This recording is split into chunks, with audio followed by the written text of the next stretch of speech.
it is a waste of a really amazing chuckly congressman that there is literally nothing to chuckle at anymore. But Representative John Yarmuth, one of our personal favorites from the great Commonwealth of Kentucky. Good morning, Representative. Good morning, Stephanie. You're right about that. Yeah. Not a laughing matter. Representative, but again, we got nothing but the truth now to try and save ourselves. And you recently, you obviously are the House Budget Committee chair. You said the Democratic Party, which is true, won negotiations for the coronavirus bill. Trump still has no clue what's in the package. Thank you. He gets up yesterday and says, we don't need the stay-at-home order everywhere. Some places like Alaska don't need it. Alaska already has one. Yeah. He's not even aware of the most basic details. So you just said, I would say Democrats got more of their priorities satisfied than Republicans did.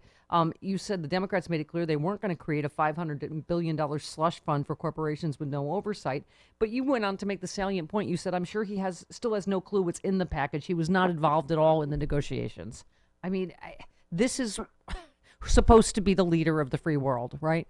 Well, exactly. And of course, it's become so obvious over the last few weeks that when you elect somebody to run a government who has no idea about running a government, who has no interest in finding out what the government he's running does, what it comprises, what its weaknesses are, what its strengths are, you get feckless leadership, and that's what we have right now. There's absolutely no way to defend anything he's done. You see him unwinding. Of course, we've been seeing him unwind mentally over the last couple of years, but now it's just incoherent babbling half the time when he's on camera. And to be honest, as much praise as Dr. Fauci and Dr. Briggs are getting, I don't think anyone has a clue. And that's not necessarily to blame them. They are obviously brilliant people. They know most of what there is to know about epidemics and virology and all of that stuff. But we're dealing with something which we don't really understand. And that's the medical side. And then I watched, I had CNBC on this morning, and I'm watching these supposed brilliant economic people, and none of them has any idea either, because we've never been here before. Right. Except that it was totally preventable. You echoed what the speaker said, Representative, on Twitter. You said, I guess finally admitting the Trump administration blew the response is something. Clearly that's Mitch McConnell. And as you said, sure, Mitch, between impeachment and the subsequent trips to Mar-a-Lago campaign rallies saying coronavirus is a hoax, it's like the flu, one day America will disappear, and accusing hospitals of stealing masks and respirators, how can anyone find time to save American lives? It's just so laughable. And then, Pence coming out yesterday and saying, he has never minimized the virus. It's just, on top of all of the pain we're all going through, right, emotionally, psychologically, financially, physically. It just is astounding that, Representative Yarmuth, I don't know if you saw, I was saying, Rachel Maddow happened to do a particularly good roundup last night, but the stunning cascade of stories of incompetence that is ongoing. This is not playing gotcha or going back, Representative, right? This is stories out one after the other of their ongoing incompetence and chaos. Right? Exactly. And I will give you an example. And this is a story that has not yet been written. And so I try to make news a little bit with you. We have actual evidence that FEMA is sequestering materials that have been ordered by different cities and states around the country. They actually have people there physically. And if they see a box marked by 3M, the company that makes the masks, they actually physically take it, even though it's been contracted for somebody else. And they're denying they're doing that, but we have evidence that they're doing it. We have a hospital where they actually... Wait, people... I'm sorry. Representative Yarmuth, explain that to me again. People at FEMA are taking the boxes of PPE? A hospital not far from where I live, my district. I'm not going to identify them yet, but they are willing to go public. They had an order, masks, that was coming, I think, from Seattle. And they had made a deal to buy. They sent somebody out there to oversee the shipment because they were afraid of this happening. Mm-hmm. And FEMA was there to block the shipment. Wow. And they're denying they're doing that. No, I mean, Representative, this is other people have told this story from different states. Not just that you're bidding and getting outbid by each other, but by FEMA. But there are, whether it's Governor Whitmer or other places, they're saying they are physically blocking shipments that they already have. Right? I mean, it's right, exactly.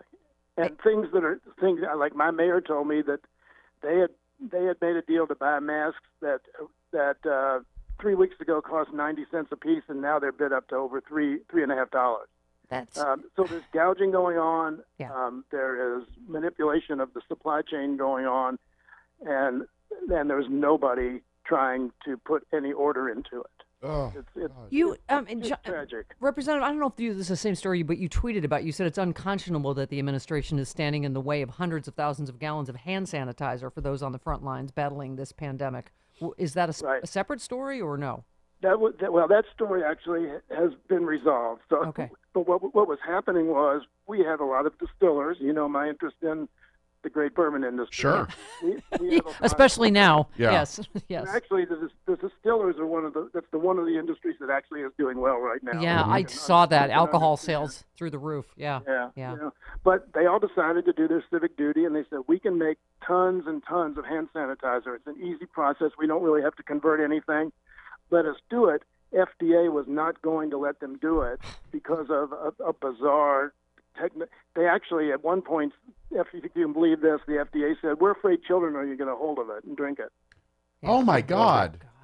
They weren't making it to give to children. Right. They were making it to ship to hospitals. I mean, anyway. Representative, I don't know if you saw Lawrence O'Donnell had I don't even know how 9-year-old is sewing masks. Which shows part of the good of America, but also like just this horrible, like that everybody is trying to, even kids, like how can we help? Like, oh my God, because of this incredible incompetence. I mean, and this whole like talking about, the president's tone has changed. You said the president floating worst case scenario numbers in order to take credit for only hundreds of thousands of American lives lost is what? Is there a word for that type of disgraceful strategy? This isn't a PR problem. You said it's a crisis and Americans are dying. And right. Yeah. I sat there and watched it, and I was that was my instant reaction. He's talking because he took 2.2 million people infected and on the spot converted it to 2.2 million people dying. And he said, "Oh, if we can keep it to 100 or 200,000, we've done a great job." Well, nobody ever said 2.2 million people dying. He did it. Right. That's the evil genius of this very, very insane man. Yeah. Can I say how spicy you and your colleagues are getting? Because but seriously, we don't have time to, I love just your colleague, Representative Mark Pocan, talking about McConnell. Mitch McConnell's an idiot, right? Period. Like, let's just understand that from the beginning, and I'm hoping the people in Kentucky understand that they have a senator who's not serving their best interest in any way, and we saw that from the Senate bill that they had put together. Thankfully, Nancy Pelosi fought for a lot of worker initiatives. But the reality is the president screwed up on multiple levels. I mean, period. We don't have time for niceties now. I mean, Nancy Pelosi, obviously, Mitch McConnell said no more spend, that's it, no more bills. And look at the numbers today, Representative. Look at the unemployment numbers today. This is what you have to do is react to changing realities on the ground, right? Absolutely. And we see it all around us. I started thinking the other day when we're talking about getting more help to state and local governments. Think about the revenue that New York City is losing right now. They have a 9% sales tax. They're doing no business in New York. Yeah. How much revenue is that costing them? I mean, it's in the multi-billions of dollars, and the hotel tax that they're not getting, and so forth. And that's not to that extent, but that's happening all over the country. Our hotel occupancy rate here in Louisville right now is about 5%. Yeah. Of course, we were getting closer to the Kentucky Derby when that's a lot of businesses pretty much make their entire year in that month leading up to the Derby. Representative, all of it, right? We have a sexy liberal tour. We've had to cancel, but we're a tiny business. We're out all the money. I'm the only reason, Representative, I don't mean this about me, because I'm like millions of small businesses. The only reason I'm on the air right now is my listeners. We had to do a Patreon because, our advertisers can't pay. We're going to be off the air any day now, and we've got to, if we can't make our bottom line in business. Look at these numbers. People are losing their jobs. Those are a bunch of small businesses going under. We're all dealing with the same thing. I can't go see my 97-year-old mom with Alzheimer's who lives 3,000 miles away. I mean, it's, don't you think that's the difference in this? This is so personal for all of us, right? That's right, and nobody's untouched by it, and that's what sets it apart from anything. And in my experience, I'm 72 years old.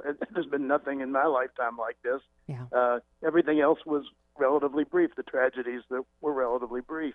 Even the financial crisis was you could pretty much dissect the economy and say, okay, this is the financial institutions and this is housing. Yeah. And that was where the crisis appeared, but nowhere else was it significant. Yeah. It didn't really disrupt much else. Yeah. But, well, God bless you. Everybody here. I've never, appreciated the John Yarmuth of the world like I do now, because it just, the government makes a difference. And you also took time to talk about the census. You said these trying times have shown us the importance of getting our communities the resources they need. So talk about how people do the census. Yesterday was Census Day, but you can go online. Tell people what they can do, because I know everybody's probably distracted and. Yeah, right. You can just go on the census.gov and you can fill out the form online. It's really easy, and everybody. Or you can call them if you'd rather. I'm not a very computer person. Can you call? You can also call them, right? You can call them as well. Okay. Right. And how do we get that? That also at census.gov to get the number? Yeah, I'm not sure what that number is. I don't have it in front of me. Oh, okay. All right, we'll put that out, just because some, we have listeners, Chris, that some are like, they don't into, like me, they're not that internet savvy, or they don't like to do stuff online. So let's get everybody counted. And Representative, if you might spread the word that this is one of the only places where we have fantastic candidates like John Yarmuth on right before the biggest election of our life. And should this outlet go away, that would be okay. And we appreciate the scoop as well. I will do that. Yeah, I will do that. And here's the other thing. I think if there is any silver lining, and we'll find some eventually, but I think finally people will realize that government is important, and not just the federal government, state governments, local governments.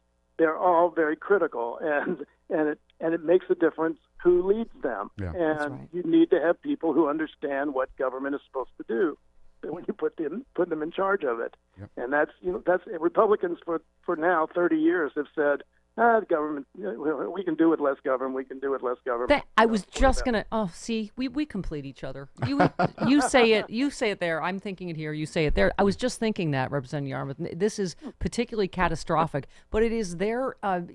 It's the culmination of their government sucks and the government can't do anything, and then they get in and they prove it. Well, government can work when it. I mean, there were 2 deaths in America from Ebola when the Obama administration and Ron Klain and people like that were in charge. So it is not just, it doesn't make a difference who we put in office. It is life or death who we put in office. And God bless you, Representative, honestly. And Congressman Yarmuth, if you wouldn't mind, keep us updated on that FEMA story that you told us about. That's some big news. Yes, the Stephanie Miller Show appreciates any news scoops that can also turn into publicity for us, which should also turn into donations. We appreciate All right, we will do that. Awesome. Thank you so much.